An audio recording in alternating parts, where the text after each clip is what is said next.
Welcome back, and we're getting ready to move into a first segment for today as we focus on the elections that will be held for the 13th Senator, the NGO representative. And we have with us the members of the 13th Senator Steering Committee. We have committee member Amanda Burgos Acosta, and we have Media Relations Officer Froyla Tzalam. Good morning and welcome. Good morning. So, it is, of course, the day for the non-governmental organization community.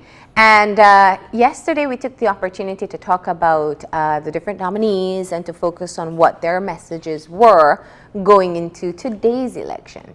Let's start off with just kind of a breakdown as to how the elections will be held today, who is eligible to vote, and how ultimately your senator will be selected. So I guess I'll start. And I'll fill in the blanks. If we recall, when this has been a long-standing conversation since 2008. In 2008, when it was actually proposed, the 13th Senator, APAMO had actually designed an entire process. Well, not only APAMO, along with other members of civil society. At that time, it was civil society. We were using a much broader term. And so what had happened is they had designed a process that we have attempted to revive or look at and take elements that worked for the majority. We've been doing this very democratically, very much by majority. Yeah. When we got this recent call for our nominee, Yeah. what had happened is we kicked into gear and we started to look at that process, and we started, at that time the Attorney General had advised us that the definition of an NGO is those who are registered under the NGO Act. Mm-hmm. Now, I know, much to the chagrin of many people, that is a very small pool compared to the larger civil society.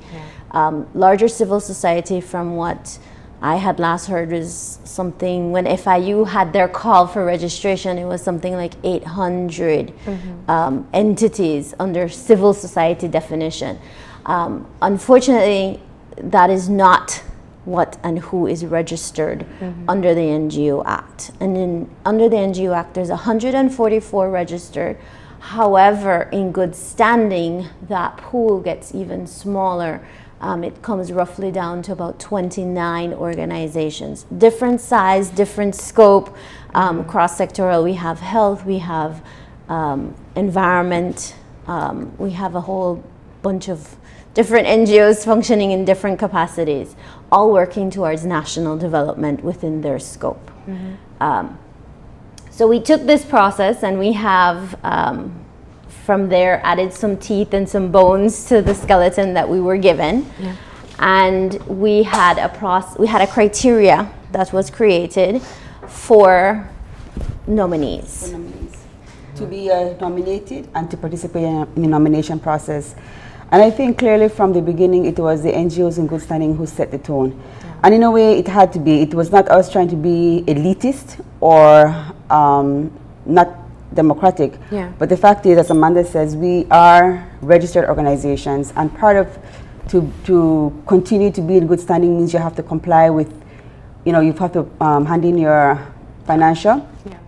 If it's more than 25,000, they need to get an audit. Then you also have to report on what you did with the money.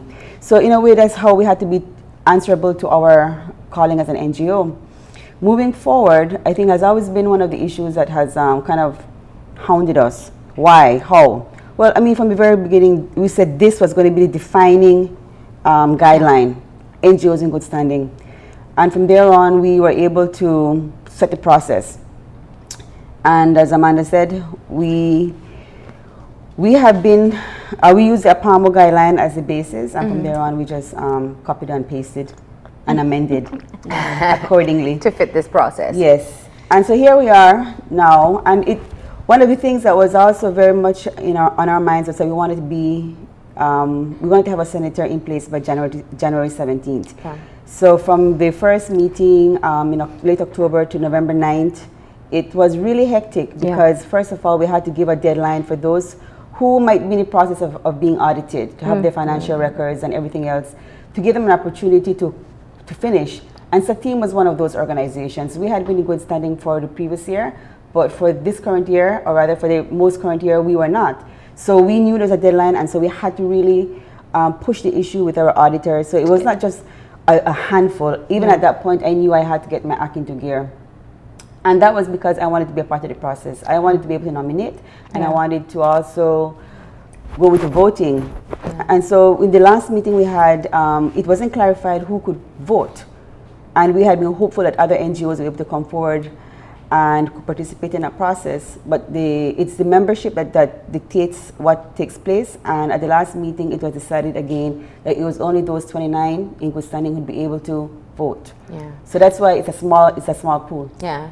And you spoke about keeping the process democratic. That was decided on by the NGOs in good standing. Now, I want us to get into the election process, but just to be able to make a clarification at this point, because I think the conversation in speaking about NGOs in good standing has lent to the perception that perhaps the 120 other NGOs are perhaps not doing what they need to do or should do. Yes. So let's talk about what is currently keeping them out. I know some of them are financial issues, some of them are deadline issues, your audit isn't ready, but what are some of the issues that the other NGOs are facing who couldn't meet the criteria in time? I think we have to also make it very clear that when we got the letter from the Attorney General's office saying that the commencement order is being signed and we need your nominee by said date, the wheels started to turn very fast. The Attorney General actually hosted the first meeting saying,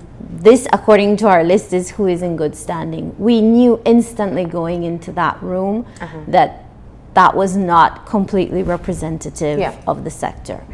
I have reached out and spoken to different NGOs who I know do fantastic work, and they have been. There's a couple of complications. One is audited financials. Audited financials have a cost, and the bigger your budget is and the more projects you run or the more details and nuances that you have, the more expensive your audit is. And certain NGOs are meeting this complication of having these, some of them have their books in order, it's just that they don't have, because their budget is over 25,000, they do not have an audit and an auditor signing off, but they do have financials that are in order. A second complication that we found out is that originally we used to file within the Department of Human Development. 3 years ago that changed. Not everyone knew that.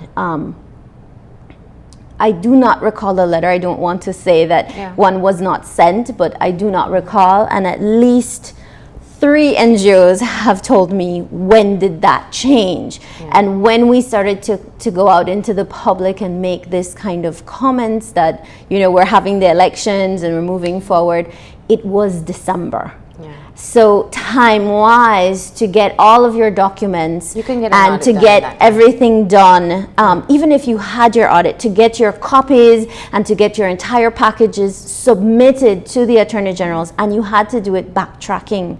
So for the past 3 years, if you had not, you had to go back into your files and get these documents. And every copy you get from your auditor has a cost as well. So it is possible that you got 5 copies and now you need a 6th copy, which means the auditor has to go back into his files, reprint. It's not hard work, but it is a lot of back and front, and then you have to go and get it to the Attorney General's office. And the reality was, after the 20th of December, not much was happening anywhere in any part of the country. So the main issue that the other 120, approximately 120, faced was being able to get the audited reports or financial statements in to the Auditor General in time.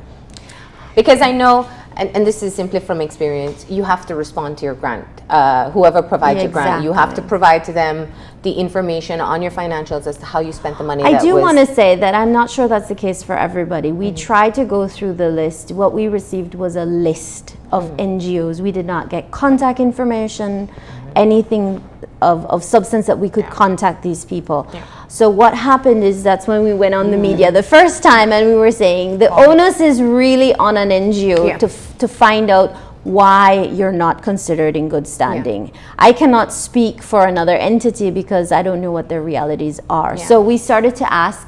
Unfortunately, the only person you can ask was the Attorney General's office. And so there was a window upon which you could ask them and get your information.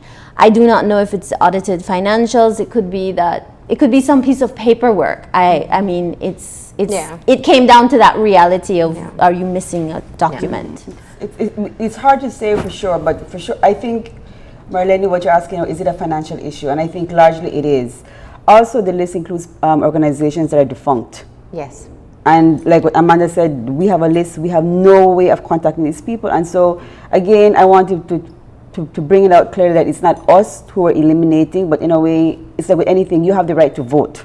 Yeah. It doesn't mean that you have to vote. Yeah. There's a burden upon you as an individual, as an individual organization. Yeah. And so now here we are. I mean, this is what we have. And I think what we stated as well was we would try to be as inclusive as possible, include as many people.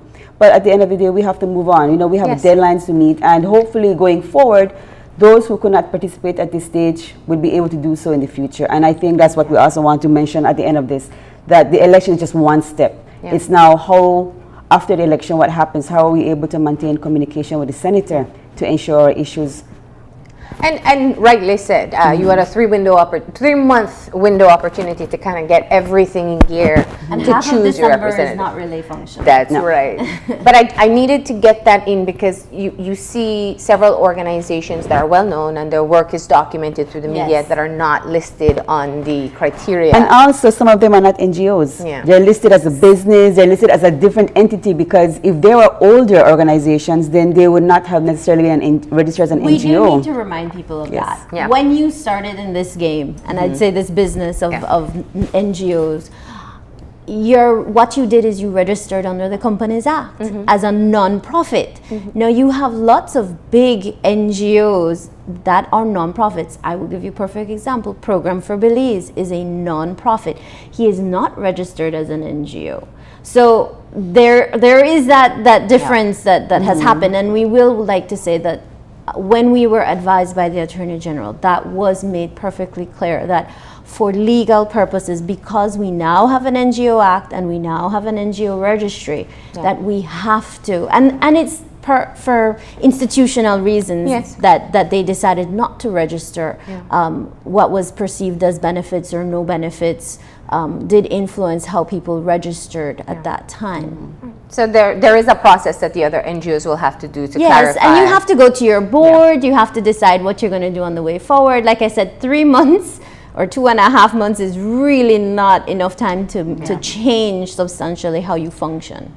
Now let's move to the 28 that are in good standing and how they will be. Essentially, your nominees came from the pool of those in good standing. Yes. And it included board members, staff, and members. Right. So there were 7 representatives, 7 nominees at first. 7 at first, but 5 who accepted. Yeah, 5 who accepted. Froyla, of course, we know you were nominated and declined. Just to ask, why did you make that decision? It's a lot of work. And I think you have to have a team behind you. And although we will be a team for the senator, your organization, and that's one of the things that we ask as a requirement for the nominee, that their organization support them in this process. Yeah. Because we knew that person would be taken, would potentially spend a lot of time doing senator work, and that their organization has to be able to support them during that process. Yeah. My organization is a grassroots organization. It's quite small. Yeah. So maybe when we have more resources, we can participate. Okay. Now, As a senator, right now we are participating in the process. So the steering committee has devised the election process for today. And as you pointed out, it is only the NGOs in good standing who will participate in the voting. Now, the actual vote is being cast per NGO. Yes, one vote, one NGO. What is the process that they undertook individually to be able to decide? Do you know? Well, we can speak for our internal institutions, but I know in the case of Belize Audubon, what we did is we had a board meeting. We had a special board meeting where our board had to do you have to do a couple things. One, you have to go through the 5 nominees and their merits and who do you like and where do you place them and who can do you the best service. And because there are 5 nominees, we have collectively decided that the person who wins has to win by majority, so 50 plus 1. Okay. With 5 nominees, you run the risk of having a split vote. So you run the risk of having 2 or 3. 2 or 3% divided here and there. So we will do a what we're calling a Two-round vote. Two-round vote. So if the first person is not clear from the very first round, meaning Marlene does not win with 52% of the vote majority, we will then pick the top 3 and then we will go into a round 2 of elections, because you are representing the sector, so you need to have the majority vote. We need to have the majority. We've been doing everything based on majority, even though it's a relatively small grouping that has been decided by everyone collectively from the onset. So internally, we looked at this and we had to prioritize, because now you're saying, well, what if my candidate doesn't make it to round 2? Yeah. So you have to kind of go through that process of going. First preference, second yes. preference. You Exactly. also had to then go through the process of who will be the actual person casting the vote. Okay. So in our case, and in different NGOs, it's different. They have more of an executive board that they can do it. In my case, it was a full board. We have to decide who will be the person casting the vote, and then on your letterhead you will submit that name. The person coming today has to present their ID. We've gotten a ballot box so that we've gotten an audit firm, accounting firm, who will be verifying the votes. We're trying to be as open, transparent as we can with the process. We don't want anyone to be second guessing what came out of this. So the representative will have to have had at least 15 votes to become the representative. Yes. Whether in this election or if there's a spin-off or a round 2. Right. Okay. Correct. Now, I'd imagine that the lobbying process has been simplified with such a small pool and going NGO to NGO. What are some of the qualities, and you can speak on behalf of your organization, that you feel is most necessary in the representative for the NGO? And I want to bring up one specific point. The financial situation for NGOs is always one we hear about. Smaller NGOs here on the show or in other areas. So what are some of the issues that you feel your senator has to have a good grasp on to be able to represent the NGO community? Well, for my organization, we're looking for somebody who's well-rounded. Obviously, as a team, we work with team development with the environment as a major part of that. So we looked at somebody who was well-rounded, knowledgeable, and I think, and also for us, we wanted somebody who understood the realities of grassroots organizations. So it really comes down to what each organization sees as important. Yeah. What I like about the short span of time between selection and election is that there's very little room for mischief making. You basically, if you don't know this person pretty much and what they stand for and the work that they have done in the past, you're not going to get much beyond that. Yeah.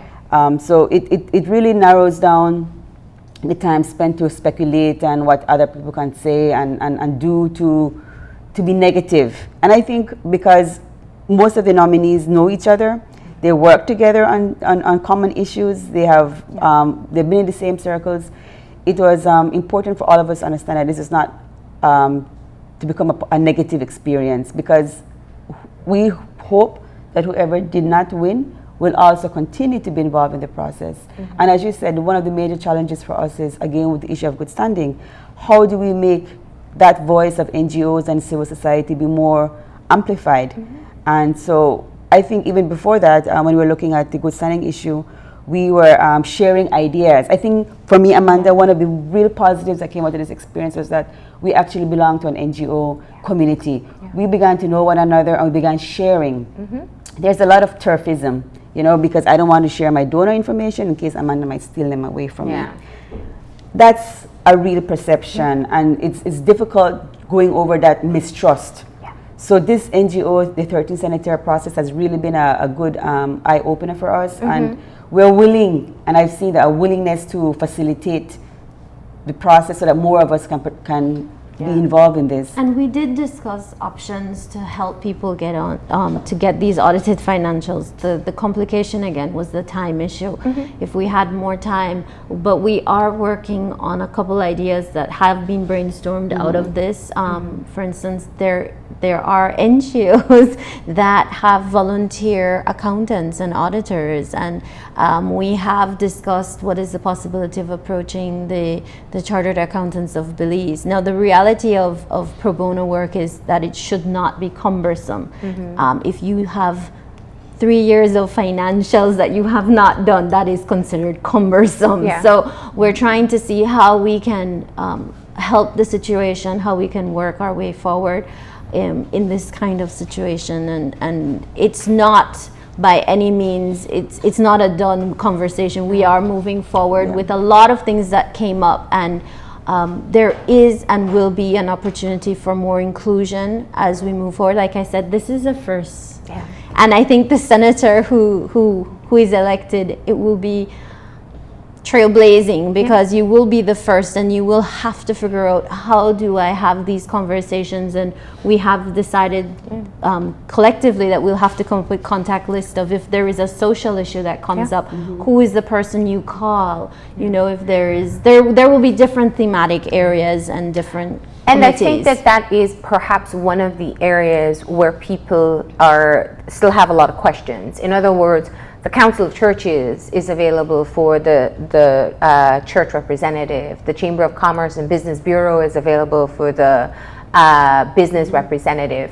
When your NGO senator is elected, who will he or she turn to when there is an issue if there's no established association or organization of We are in the NGOs? process of creating an advisory council. We have met with other sectors, and I will want to say that this was not us recreating the wheel in any regard.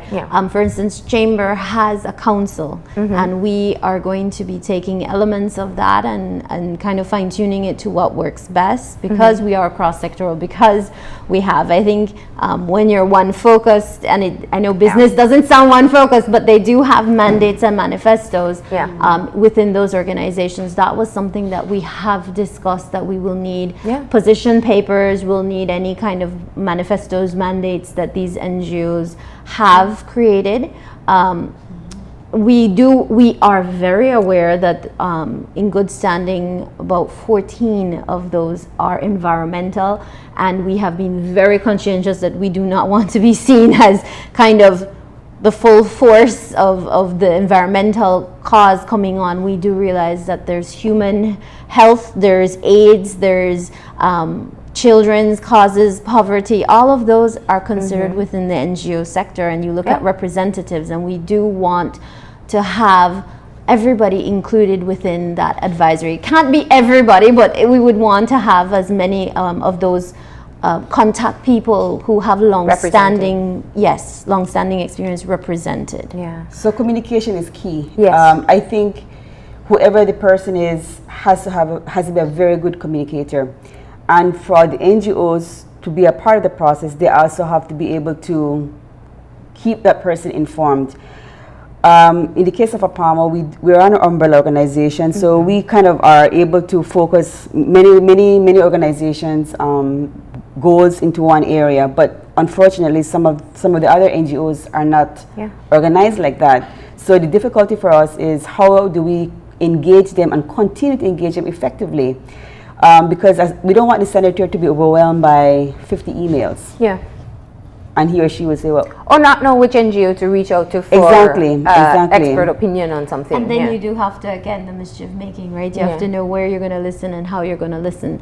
So we do think that this is a crucial part of the next step and how we'll move forward. And so there'll be an advisory council established, and the steering committee is now working on that. Yes. And your intent is to cover all aspects, or as many of the aspects as many. I mean, you have LGBT rights, Yes. you have HIV focused organizations, indigenous rights, cultural preservation, environmental in all aspects.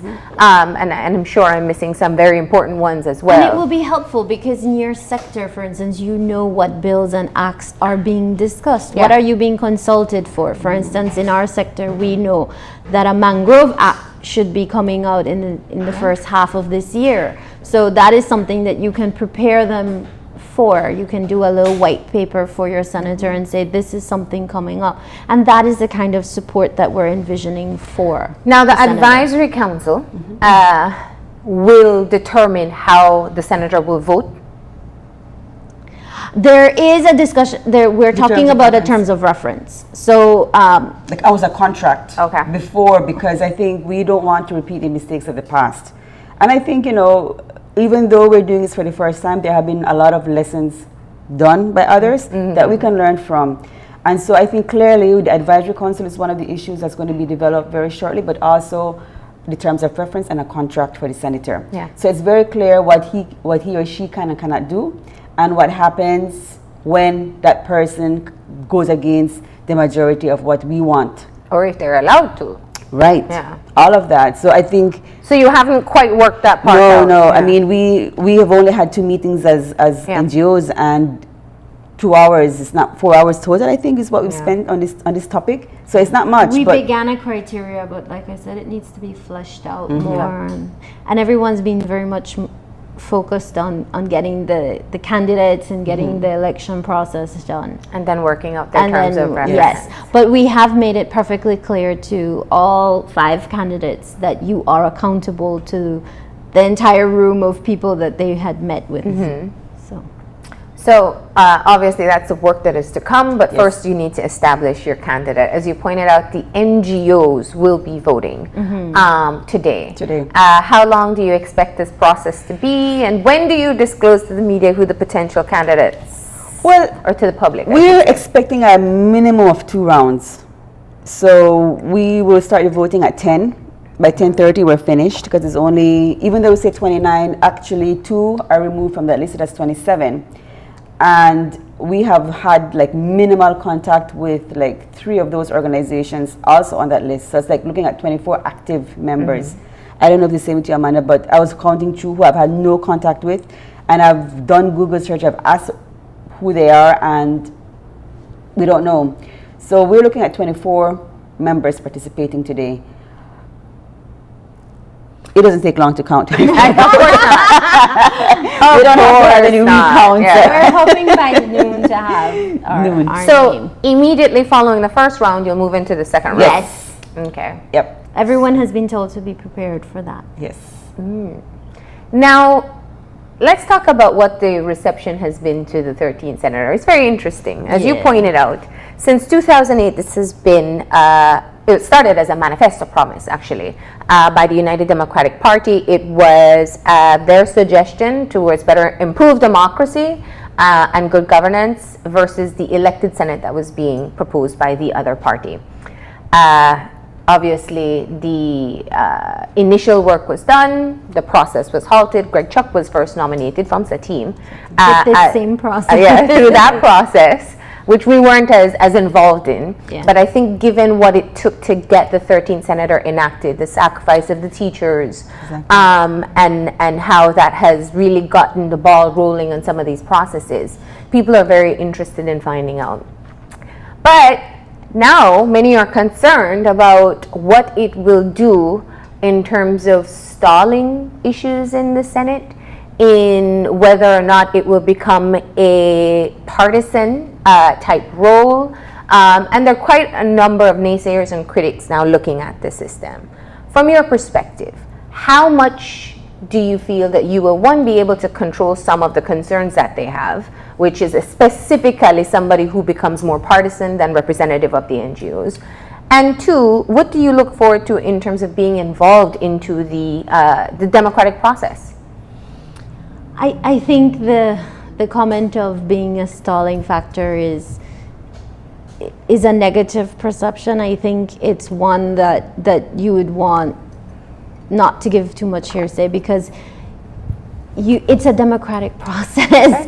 It is, yes, you're adding an odd number by putting 13, so there in essence can be a sway vote, if you'd want to say it that way. But I do think that our hope and our process is that the person is representative of our sector. Now in Belize, we love labels, and we love say, you're blue, you're red, you're purple. We like to label people. And I think despite what perhaps other entities are saying, none of these candidates are have campaigned. Well, that's under part of any the criteria. Exactly. They have not run.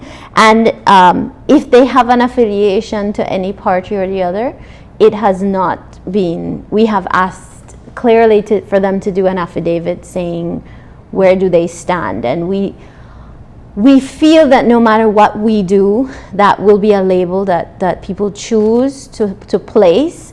I think that we would like to applaud the teachers and BNTU and Chamber and everyone who has made this possible for us.